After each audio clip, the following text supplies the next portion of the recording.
Shock, anger, and grief. Emotions are raw in Minneapolis after a second person was shot and killed by a federal officer over this weekend. Details continue to emerge about the victim, 37-year-old Alex Preddy. The shooting happened just kilometers from where 37-year-old Renee Good was shot dead by an ICE agent earlier this month.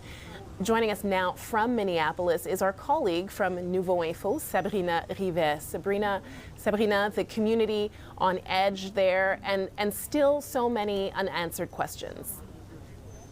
And I am standing here where at the spot where Alex Preddy was killed. So let me show you like the memorial, so all the flower tributes and the messages left in memory of the 37-year-old nurse. Citizens are coming, as you can see here, to pay their respects. In fact, many residents fear that if the investigation is led by the federal government via the FBI, justice will never be served.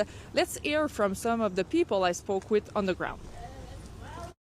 It's very hard to explain if somebody knocking on the door, why am I so hostile, like don't answer the door, don't answer phones, I don't even know. So I just moved to my place like 2 weeks ago.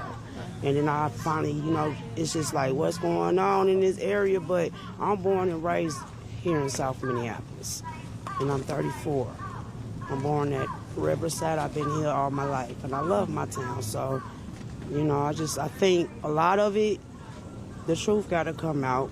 I just think Americans, this is not our country. I mean, Americans are not, we have constitutional rights. This young man was just standing out here exercising his constitutional right. He was thrown on the ground. He was shot. It's totally unacceptable, and Americans need to never allow that to become acceptable.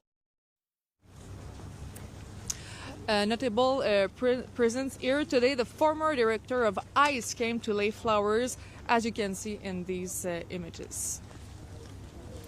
Yeah, and just based on the people that you spoke to, Sabrina, it's clear that they're still in disbelief, it seems. A lot of anger also out there on the streets, and that anger only seems to be growing.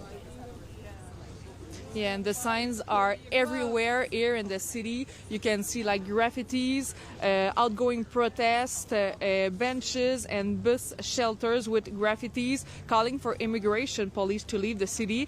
I discussed with this yesterday with my Uber driver, and he was telling me that there is so much tension here in Minneapolis. And last night, protesters gathered in front of a hotel where ICE agents were reportedly staying, but we're going to continue to follow this story. So back to you, Maya.